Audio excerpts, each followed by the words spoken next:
김일성 비밀 교시가 사실은 이 김일성의 비밀 교시는 공개된 적이 없습니다. 공개된 적이 없고 제가 안전기획부장으로 갔더니 대공수사처에서 수사를 하는데 당신네들이 뭘 가지고 지금 간첩들을 색출해내고 신고를 하느냐 그랬더니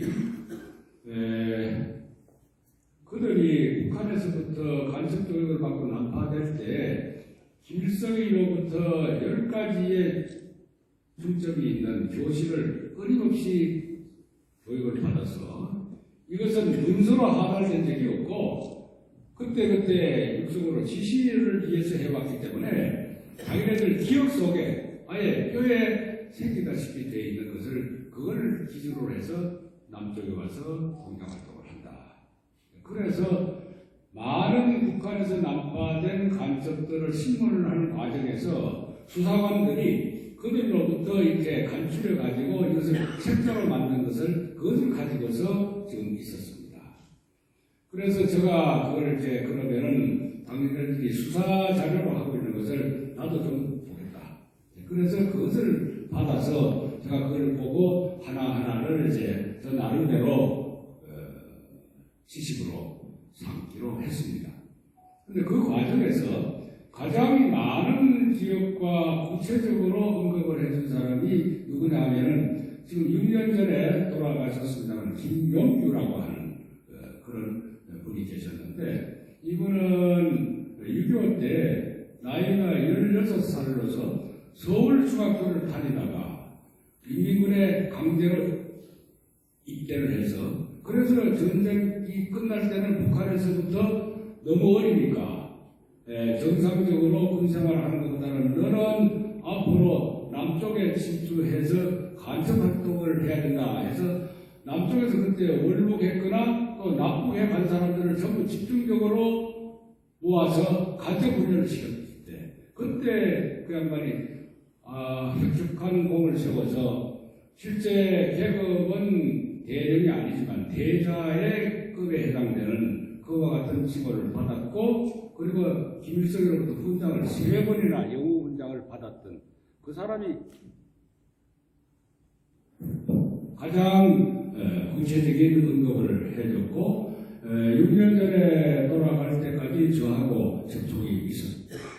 그걸 기준으로 해서 지금 오늘 여러분들에게 김일성과 어떤 내용으로 비밀교시를 했고 그 김일성의 비밀교시가 오늘날까지 그거에 의해서 북한은 계속해서 남쪽을 접근하려고 하고 있고 남쪽에 있는 소위 종북 세력들이 그거에 중에서 활동하고 있다 하는 것을 내용을 소개를 제가 드리면은 여러분들이 아마 이해를 하시리라 이렇게 생각합니다. 조금 비켜서 제가 말씀을 드리겠습니다. 자, 비춰주세요. 네, 다음. 그래서 우리가 아까 제가 기도도 해주셨고 여러분들이 평상시에도 끊임없이 대한민국이 지금 겪고 있는 현재의 위기에 대해서 염려하시고 기도해 주시는 걸로 알고 있는데 그러면 이와 같은 현재 위기의 본질은 뭐냐 하면은 결국은 1950년 이전에 45년 해방이 되고 48년 대한민국이 수립될 때까지 남쪽을 전 한반도를 포함해서 남쪽까지 포함해서 조선민주주의 인민공화국을 만들려고 했던 그 체제에 대한 전쟁이 지금까지 계속되고 있기 때문에 이 위기의 본질은 체제 전쟁이다. 이렇게 이해를 하시면 되겠습니다. 그래서 제1차의 체제 전쟁은 언제까지 이루어졌나 하면은 1945년 해방이 되고 3년 동안에 걸쳐서 김일성이는 남쪽에 있었던 박은영이를 통해서 조선민주주의 인민공화국을 세우려고 했었고 이승만 대통령께서 자유민주주의 체제를 남쪽에서 대한민국을 건국하려고 했었던 그 체제 전쟁 그 자체가 1차 전쟁이라고 보면 됩니다. 제가 지금 대한민국 통일건국회 회장을 맡고 있는데 되는데 이 통일건국회 전신이 뭐냐면은 그때 45년부터 48년까지 대한민국을 자유민주주의 국가로 건설하기 위해서 투쟁했었던 여러분들이 아마 기억 속에 애국청년단, 서북청년단 등등 이런 분들이 끊임없이 투쟁을 했고 그분들이 몇 분이나 희생이 되셨나 하면은 물론 대중에는 6.25 전쟁에 참전해서 돌아가신 분도 있습니다만은 17,274명이 돌아가셨습니다. 저도 이 건국회장을 맡기까지는 그렇게 많은 분들이 대한민국을 건국하기 위해서 희생됐다는 사실을 몰랐습니다. 그 증거가 어디에 있느냐면은 여러분들이 남산에 가시면은 남산에 케이블카를 타고 내리고 하는 그 장소가 있습니다. 거기에서부터 미라국민학교 쪽으로 조금 이렇게 내려가다 보면은 오른쪽에 올라가는 계단이 있는데 계단을 조금 올라가면은 그게 애국 청년 추모기라고 하는 기단까지 포함해서 한 9m 정도가 되는 아주 큰 비석이 거기에 세워져 있는데 그 비석 밑에 기단에 17,274위의 위패가 안치되어 있습니다. 여러분들 이제 기회가 되시면 거기 꼭 한번 가보시면은 거기에 이은산 선생님이 쓰신 글을 포함해서 그게 되어 있습니다. 그래서 그것이 1차 이제 세대전쟁이고 2차 전쟁은 보나마나 6.25 때 무력으로 이제 남침을 했던 것이 2차 세대전쟁입니다. 그러면 그 다음에 3차 세대전쟁이 현재 지금 이루어져 가고 있는데 이것은 언제부터 본격적으로 시작이 됐느냐 하면은 1980년대 중반 이후에 주상파들에 의해서 점진적으로 이 진지를 구축하는 이와 같은 지령을 김일성으로부터 받게 됩니다. 왜냐하면 그전에 6.25 전쟁 때도 실패했고 많은 무장 간첩을 내려보내서 1.1 사태라든가 3척 사태라든가 이런 것들 여러분들은 기억하실 겁니다. 그걸 해봤는데 그때마다 오히려 남쪽에 예비군을 창설하고 그 다음에 국방력을 강화하자고 하니까 이와 같은 방식은 안 되겠다. 이제는 조용히 다른 방법으로 이 진지를 구축해야 되겠다. 이 진지 구축에 대한 논리는 여러분들 아시다시피 이태리의 그 공산주의자 안토니오 그램시가 진지전을 이제 먼저 논리를 개발을 했고 이 진지전은 뭐냐 하면은 결국은 공산일당 독재가 여러 가지 정권을 잡았는데 정권을 잡은 그 잡자들이 보니까 똑같은 독재를 하더라. 그러니까 자본주의 국가나 꼭 마찬가지인데 이건 안 되겠고 주민들을 먼저 세뇌를 시켜서 완전히 공산주의화를 하는 그 진지를 구축한 다음에 그 위에서 정권을 수립을 해야만 된다. 이렇게 전략을 바꾼 것이 안토니오 그램시의 진지전 논리입니다. 그래서 그때부터는 이제 남쪽에다가 진지를 조용하게 구축을 하는데 이 진지는 밑바닥에서부터 구축하기 위해서는 주민들을 장악하기 위한 수단으로 남쪽에 있는 자유민주주의 국가에 있는 정치 체제, 법 체계를 이제 근본적으로 뜯어고치는 작업을 하고 있습니다. 여러분들께서 잘 모르시겠습니다. 지난 5년 동안에 국회가 어느 일당이 완전히 장악함으로써 그들이 무려 4,000여 개나 되는 법률을 제정을 하거나 개정을 하거나 또는 수많은 시행령과 각 지방자치단체에서는 조례를 만들어 가지고 이와 같은 근본적인 법 체계를 가지고 진지를 구축해 나가는 작업을 했습니다. 다음. 그래서 그것을 소위 지금 지방자치기본법이라고 그러는데 이것은 국회에서 제정을 하려고 하다가 너무 이제 정하기 싫어하니까 아직도 완전히 법이 통과는 되진 않았습니다만 보다가 조만간 제가 봤을 때는 숫자를 가지고 밀어붙이지 않을까 이렇게 생각하는데 이 법이 통과되기 이전에 많은 지방자치단체를 어느 일당의 지방자치단체장들이 선출이 되니까 거기서부터 조례 형식으로 이걸 지금 먼저 시행을 해 나가고 있습니다.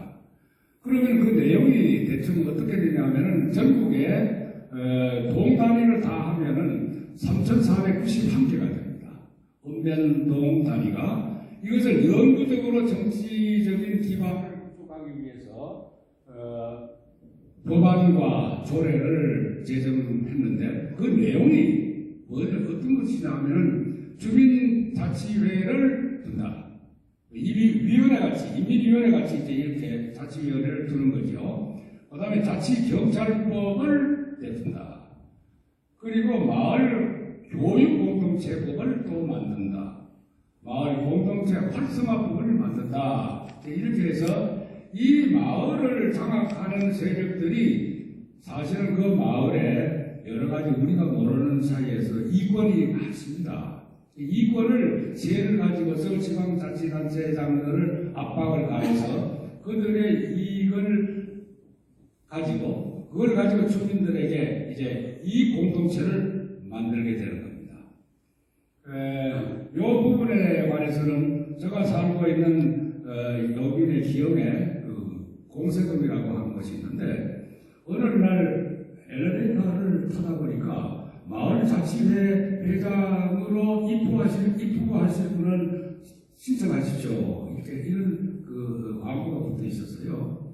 누가 그거 뭐 마을 자치위원회 이런 하려고 하는 사람이 누가 있겠습니까? 아무도 관심을 안 갖는 사이에 어느 날 보니까 한 사람이 딱 등록이 됐어요.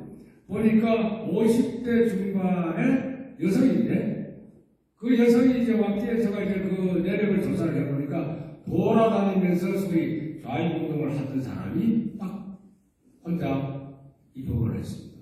그러면 무턱대고 당선이죠. 그 다음부터는 그 사람이 예를 들어 아파트 관리위원회에 대해서도 압박을 가하고 또 여러 가지를 하는데 전부 이해관계 다 관여를 하고 있다. 이렇게 생각이 됐습니다.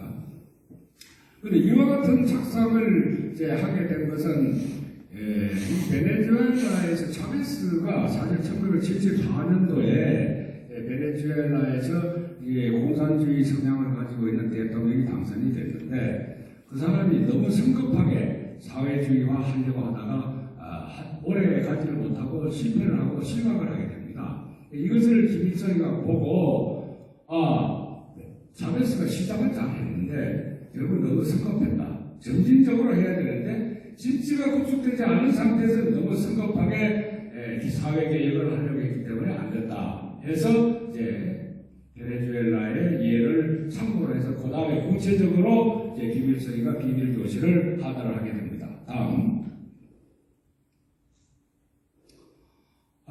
그래서 제일 첫 번째 김일성이가 내건 것은 뭐냐면은 남한을 적화 통일하기 위해서는 남조선 내 혁명 역량을 조직해야 되는데 이 조직을 위해서는 여러분들이 지금까지의 방법은 완전히 바꿔라 하는 것을 비밀교실의 그 책자에 17페이지에 있는데 그 내용은 이제 그런 내용이고 두 번째로 강조한 것이 반드시 적화를 하기 위해서 미군은 철수돼야 된다 하는 것이 강력하게 거기에 제시가 되어 있습니다.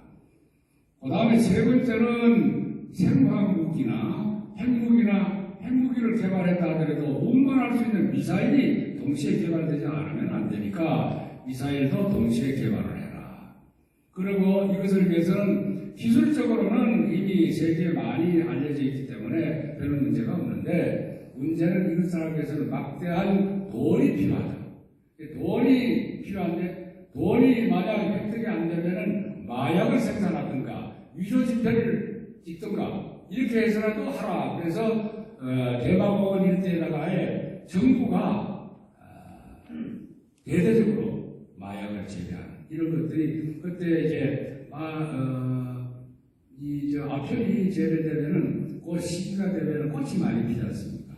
꽃이 필 때 위성사진을 찍으니까 그게 이제 엄청난 넓이에 이것이 재배하고 있는 면적을 발견했는데 그와 같은 방식으로 쭉 해보다가 그러다가 이제 그 다음에 안 되면은 핵을 개발된 다음에는 이걸 가지고 공갈 협박을 치면은 남쪽에서부터 무조건 아무리 나쁜 평화라도 전쟁보다는 낫다 하는 사람들이 갖다 바치니까 자동적으로 그런 것들을 가지고 헬무기와 미사일을 개발하게 된 것이다. 이렇게 보시면 됩니다. 그 다음에는 요인 암살 및 테러에 대해서 지금 과연 1.21 사태에 대해서 분명히 이것은 김일성이가 사과를 했습니다. 자기 인정했으니까요. 그러니까 대통령이나 혹은 지도자를 암살하면 될 줄 알았는데 그거는 하느님의 도우심으로 사실은 우리가 면했고 박정희 대통령의 경우에는 이경수 여사만 대신 그렇게 돌아가시는 참극이 이제 있었습니다. 그 다음에 이제 암흑학대를 같은 것들도 저걸 김정일이가 하려고 할 때 김일성이가 옛날처럼 실패하지 말고 똑바로 하라고 이렇게 강조까지 했었던 그 지령이 나옵니다. 가리법과 당연히 그때 1988년도에 대한민국이 올림픽을 하게 되면 완전히 전 세계에 남북 간의 국력 차이가 생길 것이고 이것은 어떤 수단으로든지 막아라 하는 지령을 내렸었습니다. 그것이 비밀도시에 보면은 명시가 되어 있습니다. 그 다음에 이제 다섯 번째로가 뭐냐면은 선거를 통한 정권을 탈취해라.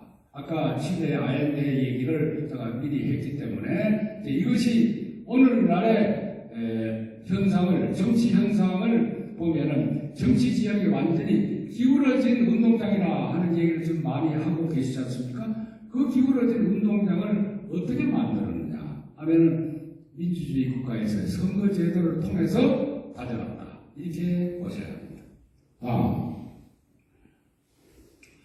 그 다음에 이제 이 노조 결성의 문제입니다. 이 노조 결성의 문제는 어디서부터 김일성이가 착안을 했냐면 과거에 여러분들 기억하시지 그 사북 사태 있죠. 사북 탄광.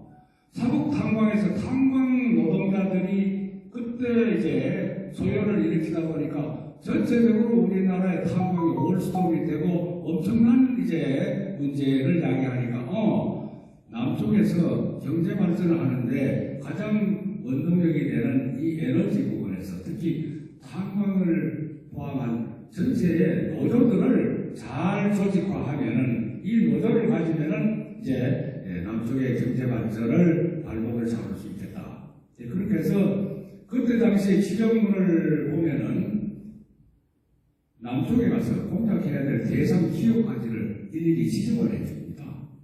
첫째, 삼성. 둘째, 현대. 셋째, 포항제철.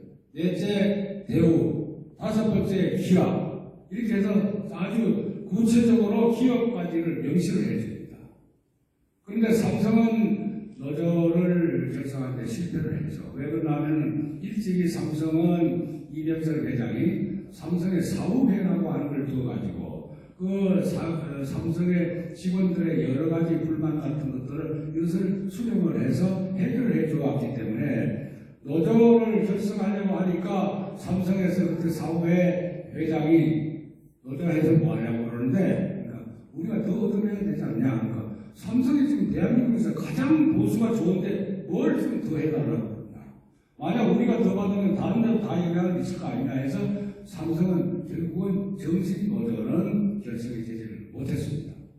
그런데 이제 성공한 것이 현대나 대우나 저기 가서 성공했고 포철에 가서는 성공을 못합니다.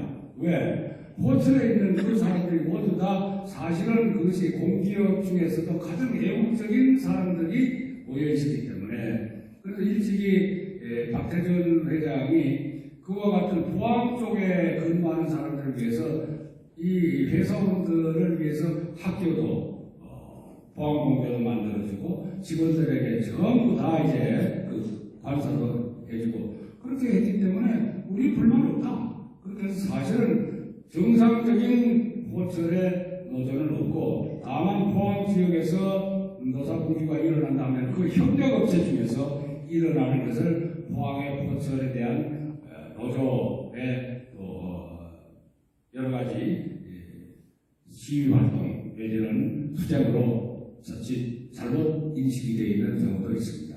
어떻게 됐든 이 노조 결성도 근본적으로 노동자의 노동 조건만을 개선하려면은 현재 우리나라의 노동법이 전 세계에서도 볼 수 없는 정도로 노동자를 위한 유리한 그런 법이 되어 있는데 경영에까지 참석하려고 그러니까 이런 노조는 전 세계에 없다는 얘기가 나옵니다. 그러니까 출발 자체가 벌써 노동 조건 개선보다는 불순한 의도에서 조직된 것이 우리의 노조다. 물론 그 중에서는 이제 민주노조도 있고 다른 노조가 있습니다. 제가 얘기하는 것은 현재까지 문제되고 있는 노조에 대한 얘기를 말씀드리고 있는 겁니다.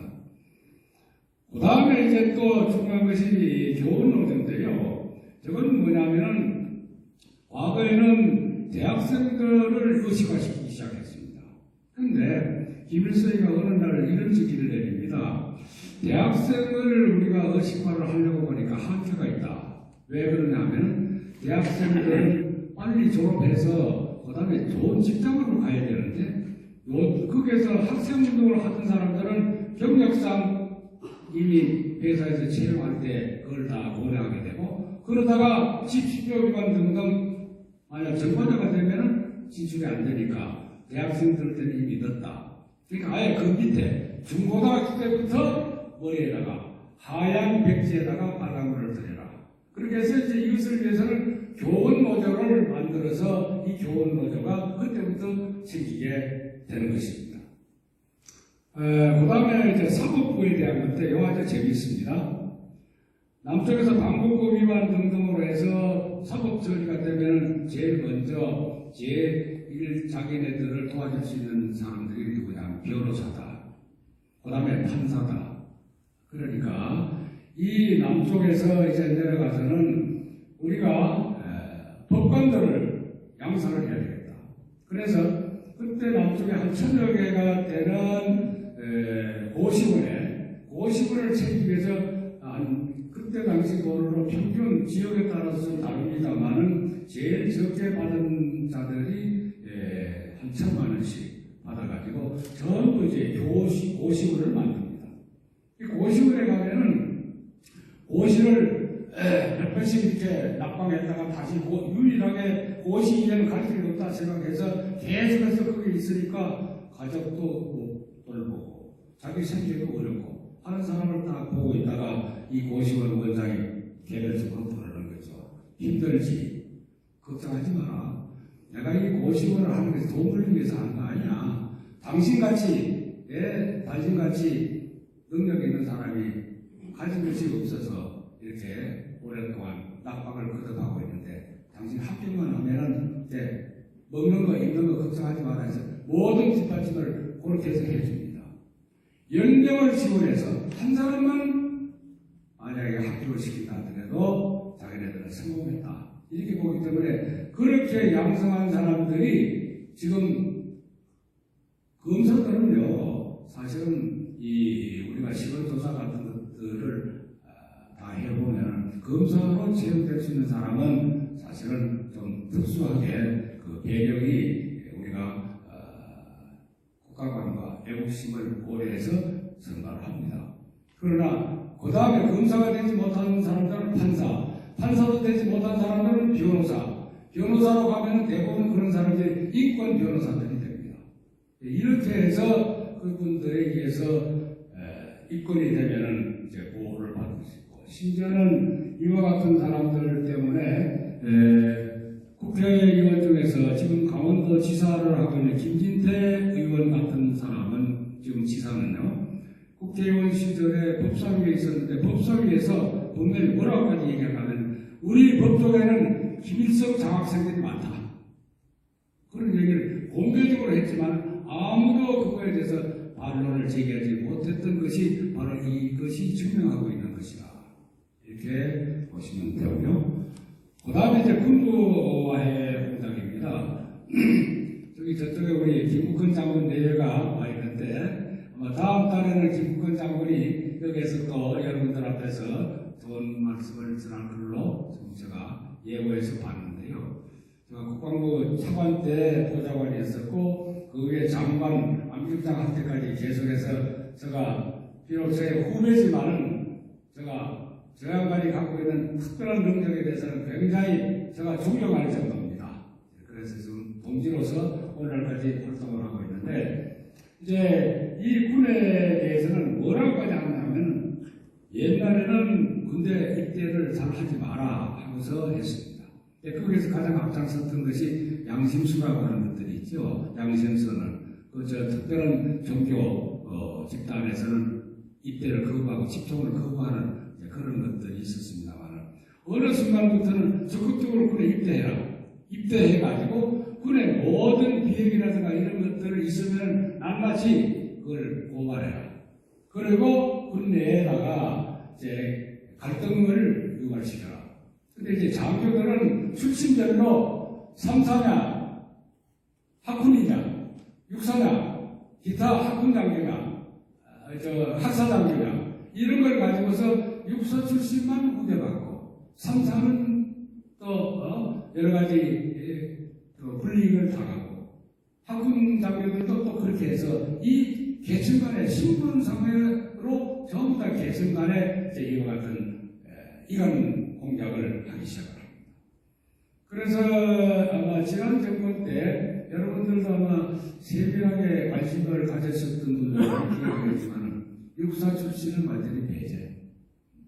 육사 출신 중에서는 장관 안 시킨다. 그것도 육군은 안 시킨다. 합참의장도 안 한다. 그렇게 해서 이제 소위 출신별로 균형된 인사를 한다 하는 명목으로, 하지만은 육군 총장만은 어쩔 수 없이 상징적으로 육사 출신을 시킬 수밖에 없었다 해가지고, 그때 이제 자기네들의 입맛에 맞는 사람들을 세운 그런 경향들이 있었습니다. 이것이 소위 말해서 그들이 항상 얘기하는 갈라치기죠. 갈라치는 것. 갈등을 해서 이가시키는 것. 이와 같은 데서 군의 저와 같은 영향 때문에 상당히 지금 어려움이 많이 있다. 이렇게 보시면 되겠습니다. 군내 인권위원회가 생긴다는 것이 이게 말이 됩니까? 그러니까 이런 것들이 다 그 얘기고. 마지막으로 종교계 침투인데, 이건 여기 작은 목사님들이 많이 계시기 때문에 제가 이 말씀드리기가 대단히 좀 송구스럽습니다만, 구체적으로 김일성이가 종교계에 대해서 침투 공작을 할 때 그가 얘기한 것을 그대로를 제가 암기하고 있을 정도로 지금 기억에 깊이 받고 있기 때문에 여러분들에게 그대로를 한번 외워서 말씀드리겠습니다. 동무들은 남쪽에 가서 제일 뚫고 들어가기 쉬운 곳이 종교계입니다. 교회 같은 곳은 성경책이나 맡기고 열심히 출석하고 헌금이나 많이 내면은 인정을 받습니다. 헌금을 많이 내면은 자동적으로 재정을 담당하는 집사나 장로가 됩니다. 재정을 담당하는 장로나 집사가 됐을 경우에는 그 길을 이용해서 목회자들을 비자금으로 매수를 하게 됩니다. 교회 목사님들은 회계를 잘 모르기 때문에 나중에 회계 부정이 있더라도 옆풀에 비자금으로서 그들의 관심을 사놓으면 그 다음에는 법정에 가서는 모든 책임이 최종적으로 결재를 한 목회자가 모두 책임을 지니까 여러분들은 시키는 대로 했다고 하면 됩니다. 이게 얼마나 구체적입니까? 그리고 필요할 경우에는 이단 종교도 이용해라. 그래서 이단들이 그렇게 설치게 되는 겁니다. 거기에는 이단들에게는요, 북한의 공작이 들어가서 그 공작에 의해서 지금 이단들이 활동하고 있다고 봐야 됩니다. 전국에 있는 한 5만여 개의 교회를 전부 이 사람들은 분석을 하는데, 조선기독교연맹, 조원연이라는 게 있죠. 그 조원연이라고 하는 거기에 우리는 남북 간의 조교인 협의를 한다고 그러면 조원연 대표가 그 강씨 집안에서 많이 이제 나온 사람들이 이렇게 나오는데요. 그들은 실제 가보면은 나중에는 그 공작 부서의 과장급밖에 대접을 못 받습니다. 근데 그들이 하는 짓은 뭐냐면 남쪽에는 교회 한 5만여 개에 대한 교회를 전부 분석을 합니다. 목회자가 누구냐, 어떤 성향이냐, 나이가 어떠냐, 배경이 어떠냐, 젊으냐, 나이가 좀 많으냐. 이걸 딱 해가지고, 그러면 그 교회는 이런 문제가 있으니까 그 문제 있는 것을 정복시켜. 그리고 나이 많은 분들은 후계 내지는 경제적인 문제로 발목을 잡고, 나이 좀 젊은 사람들을 미개를 쓰라. 이런 것까지는 구체적으로 지적을 내렸습니다. 여기에 대해서 제가 대표적인 예를 말씀드렸습니다만은, 대한민국의 교회에서 크고 작은 교회에서 문제가 있다 하는 그것은 단순한 그 교회의 문제뿐만 아니고, 그게 공작 차원에서 오히려 작은 문제를 크게 증폭시켜서 갈등이 생겨서 온 교회가 공사를 앓고 있는 예가 그래서 생긴 겁니다.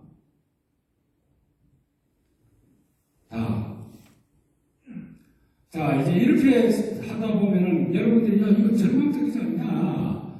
지금 보면은 의회도 다 이제 장악이 돼 있고, 그 다음에 또 여러 가지 사회적으로도 그렇고, 지금 그런 희망이 없는 거 아니냐 생각하는데 그렇지 않습니다.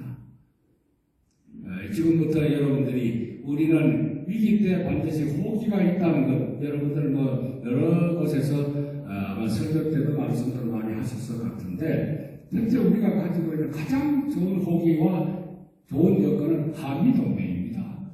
더 설명이 필요 없지 않습니까? 다음. 6.25 전쟁이 참혹한 전쟁이었습니다만 이 전쟁마저도 우리 하나님께서는 우리에게 그것을 다시 좋은 방향으로 유도를 해주셨다 하는 것을 우리는 또 깨달아야 됩니다.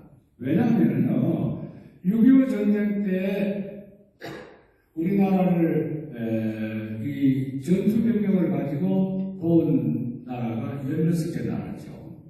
그 다음에 병원이라든가 이런 의무집을 했었던 나라가 5개 나라. 그래서 21개국으로 모두 알고 있습니다.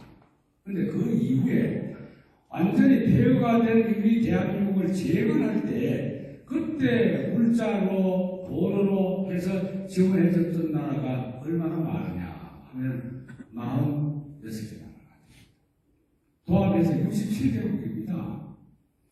그때 당시에 유엔에 등록된 국가가 몇 개 나라가 되는 140개 정도 됩니다. 근데 140개 정도 되는 나라 중에서 67개국이 한국을 도왔습니다. 1차 세계대전 때 연합국이 몇 개 나라냐면 14개 나라입니다. 2차 세계대전 그렇지만 그때 연합군들이 21개국인가 23개국인가 그렇습니다. 근데 우리가 67개국이나 대한민국의 이 동산화를 막아주고 다시 재건할 수 있도록 도와줬습니다. 자, 그래서 이와 같은 결과가 어떻게 나타나느냐? 그다음 전 세계적으로 우리나라가 67개국을 다 저기다 표시하려니까 너무 장수가 없어요. 대표적인 나라들만 저기 표시를 했는데, 저와 같은 나라가 어떻게 됐냐면은, 지금 여러분들이 그 무역 자유화라고 하는 것을 아시죠? FTA라고 하는 것. 예. 이 FTA를 맺으면은 과거에는 식민지를 할 때 땅을 무력으로 뺏어가지고 식민지를 했는데, 요사이는 경제적으로 영향력을 미치는 나라가 소위 영토 개념이 경제 영토라는 말을 사용합니다.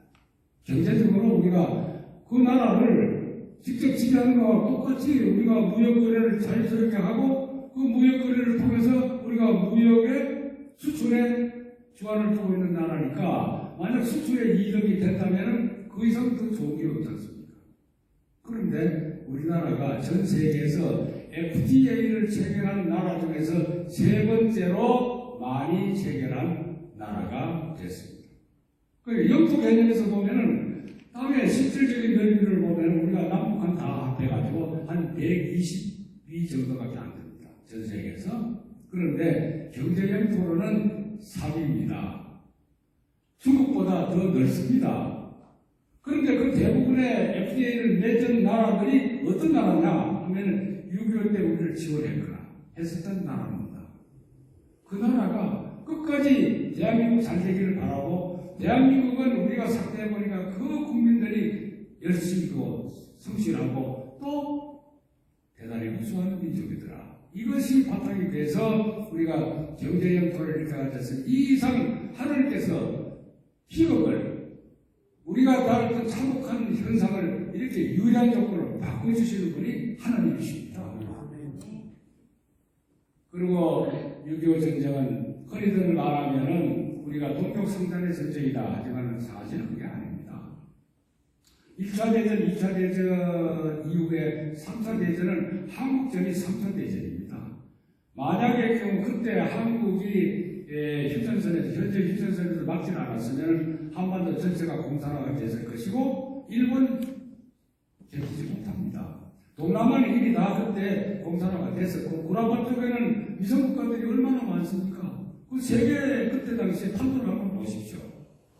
한국이 여기에서 1953년 정전에 의해서 막아줬기 때문에 공산주의가 전체 세계 석권을 이룰 수 없었고, 그래서 1990년대 공산주의 자체가 70년 만에 무너졌다. 이것이 곧 뭐냐면 하나님께서 우리 민족을 소위 그와 같은 사탄의 전쟁에, 저는 개인적으로 기독교 장로 입장에서 하나님이 사탄의 전쟁에서 우리 민족을 재단에다가 희생물로 사용하셨다. 저는 그렇게 생각합니다. 그래서 한국전에 대해서 우리는 자부심을 가져야 됩니다. 그래서 한국전에 대한 것은 우리는 신앙적인 면에서는 재평가를 그렇게 해야 된다. 당당하게 우리는 여러분들이 도와준 건 고맙지만은, 그러나 우리의 희생으로서 세계공산을 막았다. 이렇게 자신있게 생각을 해주시기 바랍니다. 다음. 이제 그래서 그 이후에 지금 금년에 한국의 국력이 지난 9월 달에 킨텍스에서 우리 방산 전시회가 있었습니다. 한국의 방산 장비라든가 인물자가 이번에 유럽에 있은 사태, 그 우크라이나 사태 때문에 아주 그냥 날개도 진짜 지금 우리 한국 방산 무기가 좀 각광을 받고 있습니다. 이것은 곧 뭐냐면은, 제가 이제 1988년도에 아까 이제 국방부의 기획관리실장으로 갔습니다. 그 소장으로. 그래서 한 2년 있다 보니까 참 과분하게도 차관이 되라고 해서 차관직을 수행했습니다. 기획관리실장과 차관할 때 이 차관이 전력증강위원회 위원장입니다. 참 김국원 장관이 그때 많이 저를 이제 돕고 참 했는데, 그때 지금에 있는 방산이 그때 모두 다 자주국방에 한국의 경제력을 바탕으로 해서 하기 시작을 했습니다. 그리고 그 다음에 또 장관, 또 안경장 했지만은, 저는 안경장 할 때까지도 국방부 장관으로 연장선상에서 안보, 국방만 거의 이제 관심을 두고 제가 직무를 수행을 했습니다. 그래서 오늘날에 우리가 그때 당시에 최고의 무기 수준은 우리가 도저히 가져갈 수 없고, 소위 중간쯤에 가는 계층의 무기를 개발함으로써 우리보다 좀 더 못한 나라들이 반드시 우리 것을 선호하게 될 것이다. 이렇게 해서 요사이 전투기만 안 그래도요, 그때 F-16을 들어오면서 훈련기를 바로 기술 이전을 받아서 초등훈련기, 고등훈련기, 그러니까 고등훈련기는 총성으로 가기 때문에 훈련기 때는 T-50, 무장하면 F-50, 이게 이제 적중해서 지금 맞아 떨어져 가고 있는 겁니다. 그래서 우리의 방산, 이것이 지금 우리를 다음에 다시 또 아마 우리 국가의 경제를 발전시킬 수 있는 요인이 될 것입니다. 이 모든 것들도 결국은 과거에 우리가 참 잘 살아보세요 열심히 노력했고, 전 세계에서 기념경연대회에서 계속해서 금상을 받고 일을 했었던 우리 민족의 저력 때문에 그것이 바탕이 돼서 이렇게 된 것입니다. 그리고 그 다음에 우리 가장 강점은 뭐냐면 우리 사람입니다. 대한민국의 이제 이 두뇌입니다.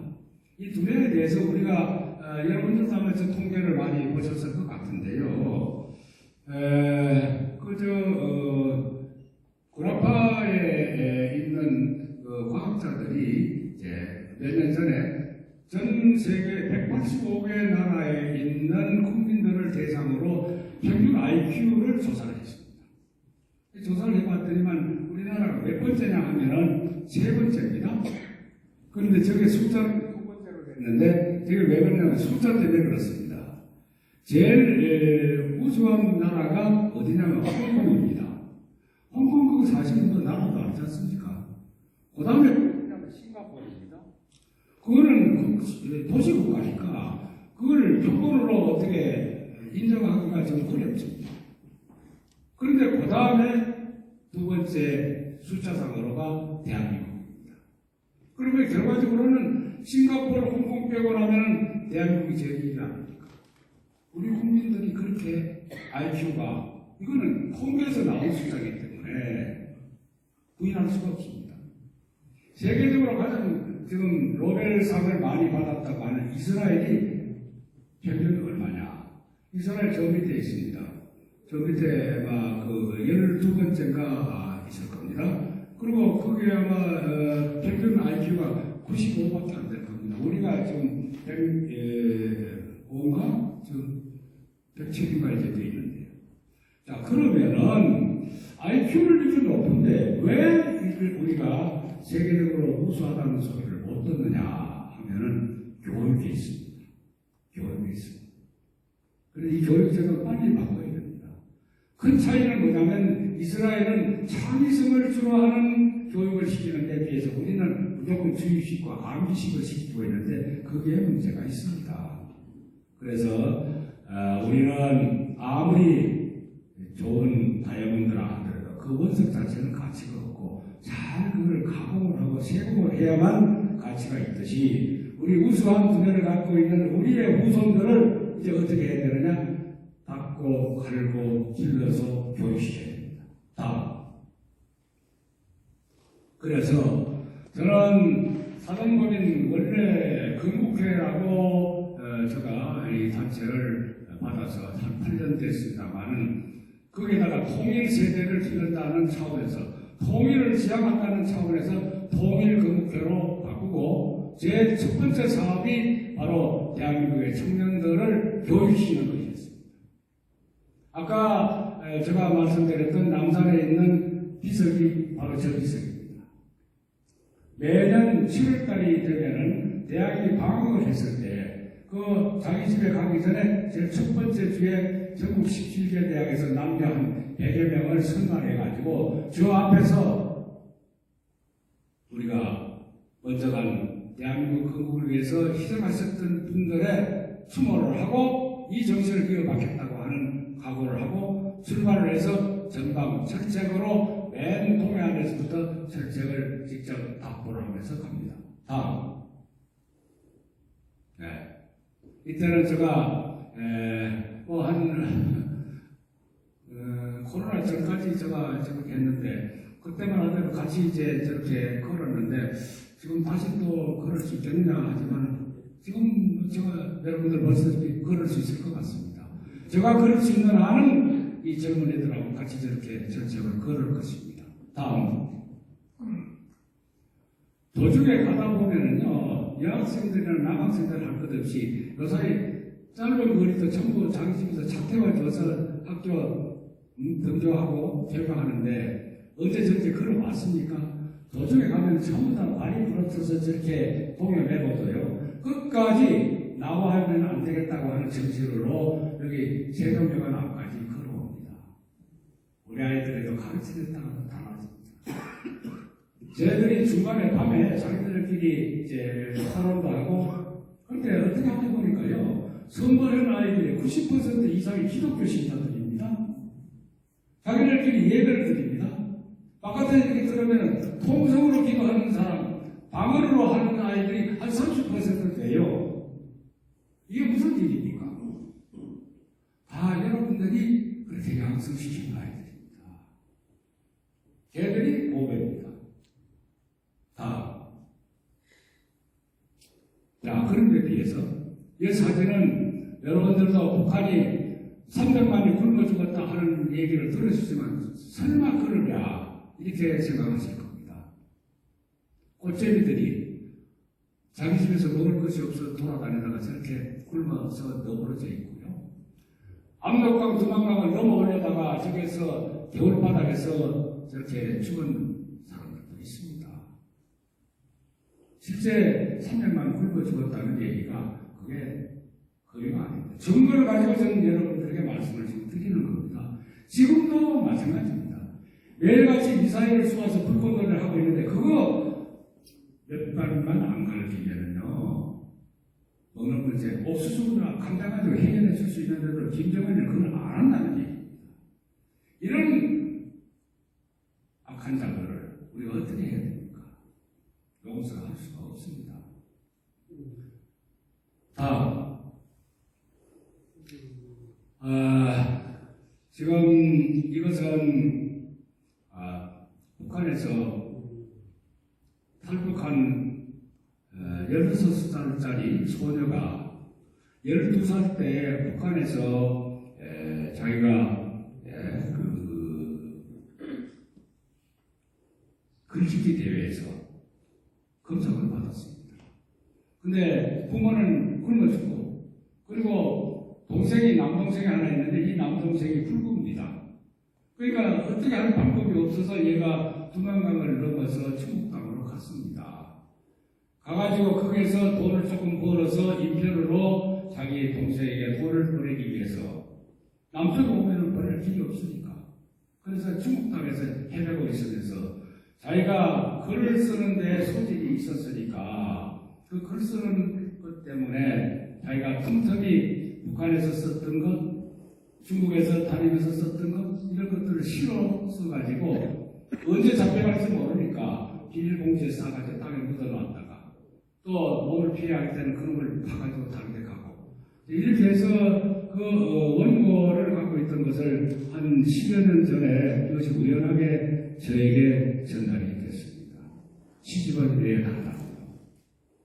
그래서 첫 번째 낸 것이 뭐냐면은 이 꽃제비의 수고입니다. 두 번째 원고를 가지고서 보내봤기 때문에 낸 것이 이 나라에도 이제 봄이 오려는가 하는 것입니다. 이 저자의 이름은 그냥 필명으로 해서 백이부다 이렇게 지금 되어 있는데 소녀가 이제는 나이 30대 중반이 됐습니다. 그래서 한국에는 도저히 동생 때문에 오지를 못하고 그리고 지금 이제 중국에 돌아다니다가 결국은 계속해서 저들의 눈을 피해서 다니기가 어려우니까 아마 최근에 제가 듣기에는 어떤 중국 사람의 처가된 것 같습니다. 정식으로 처가됐으면 얼마나 좋겠습니까만 참 다른 이상하게 놀이개가 됐으면 참 그 또한 안타까운 얘기죠. 그래서 소녀가 쓴 시 중에서 꽃제비의 수분이라고 하는 시를 하나 여러분들에게 띄웠는데 이게 지금 너무 어려서 저건 좀 잘 보이네요. 제가 그냥 빨리빨리 읽겠습니다. 하나님, 만약 내세가 있다면 굶어 죽기 전, 얼어 죽기 전 이렇게 무릎 꿇고 엎드려서 눈을 감고 두 손 모아 간절히 기도하나이다. 부모 형제도 다 죽고 없는 헐벗고 굶주린 꽃제비인 이 몸이 지금 당장 세상에서 사라진다 해도 누구 하나 아무런 관심도 가지지 않는 벌레만도 못한 가련한 인생이지만 정말 내세가 있어 기어코 이 몸을 다시 태어나게 하시려거든 하나님 다음 생에는 제발 이 몸을 조선이 아닌 다른 나라에서 태어나게 해 주소서.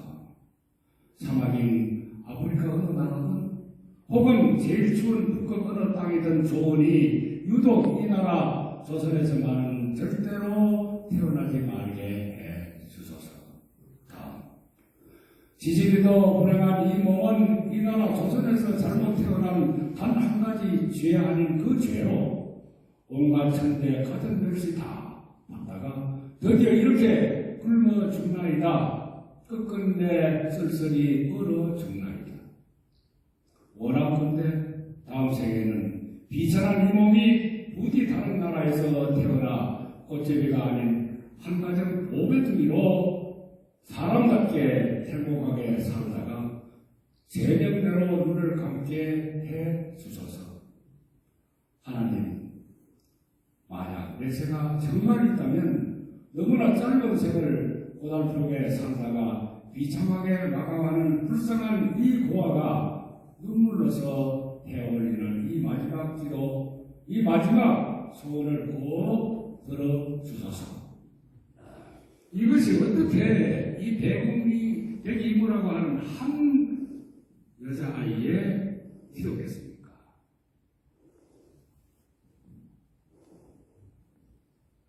이 준비하는 과정에서 저의 큰딸아이가 지금 분당에 있는 지구촌 교회 전도사로 있습니다. 그래서 얘가 이제 코로나 이전에는 탈북자들이 와서 이제 입시적으로 동화 교육을 받고 있는 하나원이라고 하는 곳이 있습니다. 거기 가서 봉사활동을 쭉 하다가 알게 된 이제 여자 아이인데 아마 나이 한 살 되니까 아이는 아니겠죠. 이제 어제 제가 이제 이 자료를 준비하다가 저에게 뭐라고 하냐면은 아빠 그때 내가 그 하나원에서 만났던 그 탈북 여자 아이 있다고 했죠. 그래. 제가 얼마 전에 만났는데 자기 아버지로부터 편지를 받았다는 거죠. 어떻게 해서 이제 중국에서 북한에 들락날락하는 과정을 통해서 이제 편지를 받았는데 또 동영상도 찍고요. 그렇게 해서 이제 중간에서 그런 브로커들이 있습니다. 전달하는 브로커들이 있는데 예를 들어서 100만 원을 보냈다 하면은 자기 아버지가 10만 원밖에 안 돌아갑니다. 그렇지만은 그래도 그나마도 우리는 봤을 때 10만 원이지만 북한에서는 그걸 가지면 적어도 몇 달은 살 수 있는 돈이라고 그럽니다. 그런데 그 아버지가 편지를 썼는데 남쪽에 가 있는 딸이 잘 있느냐? 나는 괜찮다. 너나 몸 건강하게 잘 있어 하는 것이 이것이 통상 부모들이 자식에게 하는 편지죠. 이건 그게 아닙니다. 내가 정말 힘들다. 죽게 됐다. 네가 웬만하거든 나에게 돈 좀 보내라. 아버지가 자식에게 사정하는 그런 편지를 썼다는 얘기입니다. 이게 오죽하면 부모가 그런 편지를 쓰겠습니까? 그 얘기를 저에게 들었을 때 아직도 그것은 점점 더 해가는구나. 그래서 우리는 이제 더 정말 저와 같은 북한의 정권이 더 이상 지속되지 않도록 기도해야 합니다. 근데 제가 봤을 때는요, 푸틴이나 김정은이는 이제 마지막입니다. 마지막에, 과거에 보면은요, 독재자들의 마지막에 하는 행위가 완전히 한말마라고 하는 그런 지역에 갑니다. 아주 완전히 미쳐 돌아가고 있습니다. 그러니까 저와 같은 정권을 끝내 오래가지 못할 것이라고 하는 것은 특히 여러분들 기도하시는 여러분들은 성령께서 아마 그렇게 응답하고 계실 겁니다. 그러니까 이제 정말 우리가 기도해야 될 때고 정말 우리 주변에 많은 잘못돼서 북한에 동조하는 이와 같은 사람들을 우리가 정말 그 수분들을 붙들고 눈물로 제발 회개하라 돌아서라 하는 것을 해야 될 때가 아닌가 이렇게 생각하고 그것이 믿는 자들의 소명이다 저는 이렇게 생각합니다.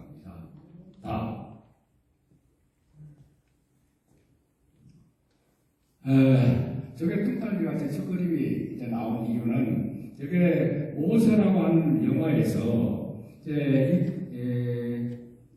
광야에서 모세가 이드로의 그 양을 치고 있을 때 갑작스럽게 하나님의 부르심을 받고 어제 아마 너 민족을 구해라 이렇게 됐을 때 그 출애굽 4장 2절에 보면은 나 아무 능력이 없고 내가 가서 우리 동족들에게 얘기했을 때 나를 어떻게 믿어주겠습니까? 과거에 나는 왕자가 있었지 지금은 아무것도 아니라 목동에 불과한데 어떻게 믿어주겠습니까? 하니까 내 손에 있는 것이 무엇이냐? 지팡이입니다. 그럼 그 지팡이는 저는 두 가지라고 봅니다. 내가 너와 함께 하겠다고 하는 하나님이 함께 한다고 하는 믿음의 증표가 지팡이고, 두 번째로는 저 자신을 그래서 보고 만약 하나님이 저에게 다시 내가 왕년에 국방부장과 안기부장을 했지만 지금 나는 아무것도 할 수 없다 이렇게 할 수도 있습니다. 그런데 왜 내가 이제 젊은이들을 양성시켜야 되겠다고 하면서 이렇게 하느냐 하면 바로 저에게 자문을 해봤습니다. 했더니 너 정말 시골 출신 육군사관학교 들어가서 장군까지 되고 국방부 장관 되고 안국장 했던 것이 그때 내가 너를 이끌어주면서 뭘 경험을 하게 만들었느냐. 세상의 많은 것을 다 보고 듣고 가지고 있는 그것이 바로 너에게 이 지킴이에 내가 준 능력이다. 그걸 왜 포기하느냐. 내가 너를 만약 믿는다면 내가 너와 함께 하리라고 하는 그 믿음과 네가 지금까지 경험했던 그걸 가지고 한다면 그 이상 더 좋은 지혜가 없지 않냐. 우리 모두는 생각하기에 따라서 다 지혜를 다 가지고 있습니다. 이것을 지혜의 능력을 인정하지 못하면 아무도 할 수가 없는 것이고요. 이걸 믿으면 할 수가 있는 겁니다. 저는 지금 주일이 되면은 수원에 있는 진장환 목사님이 인도하시는 그 교회, 진장환 목사님이 수원중앙침례교회 은퇴한 목사님이죠. 그러나 그분은 은퇴 이후에도 아들이 하고 있는 그 학교에서 교실을 빌려서부터 안디옥교회라고 하는 것을 이제 이끌어 나오고 계셨습니다. 지금은 건물을 하나 새로 지었습니다만 한 8년 전에 저보고 장로님 뭐 하십니까? 그래서 국군중앙교회 은퇴 장로입니다. 그러니까 아니 목사와 장로는 그 신분을 하늘나라까지 가져가야 되는데 은퇴가 어디 있습니까? 나하고 같이 와서 여기서 신고하십시오. 그래서 그때부터 저는 안디옥 교회라는 데 가서 우리 집사람하고 저하고 시무장으로 시무권사가 돼가지고 아침에 6시에 거기서 재직해야 하고 8시부터 9시까지 예배 드리고 9시 반에 수교 끝나면은 바로 삼각지에 있는 국군중앙교회 가서 11시 반부터 2부 예배, 오후 또 2시부터 3부 예배 그렇게 하고 있습니다. 그러니까 이것이 뭐냐면 제가 여러분들의 경우 자랑하고 싶어서 하는 게 아니고요. 국군중앙교회는 제 뿌리였습니다. 아까 김성원 목사님이 저의 신앙은 저는 민간교회 경력이 있다면 우리 집사람 따라서 요 뒤에 감리교 종교교회라고 있죠. 이제 메타도미는 거기에서 저희 장모께서 이제 전도사를 하시기 때문에 거기에서 이제 우리 집사람하고 결혼을 해서 거기에서 꼭 잡혔고요. 그 다음에 결혼식도 여기 기독교 대화관이 있을 때 거기가 저희 두 사람이 결혼한 장소입니다. 이쪽이가 참 그런 면에서 오면서도 인연이 있는 곳에 제가 왔습니다. 그때 저희 주례를 해주신 목사님이 차일리 목사님이십니다. 오늘 귀하신 여러분들 믿음의 선배이시고 또 하나님의 정말 귀한 사자들 앞에서 부족한 종이 시간에 쫓겨서 이렇게 급하게 모든 것들을 말씀을 드렸습니다만 아무쪼록 여러분들에게 함께 우리가 당면하고 있는 이 나라를 기울어져 있는 이 최대 전쟁에서 반드시 우리는 하나님의 뜻은 여기서 끝나지 않고 우리들에게 미래를 약속하셨다 이렇게 생각하고 함께 기도하는데 참고가 되신 내용이었다면 저로서는 더 이상 바람이 없겠습니다. 대단히 감사합니다.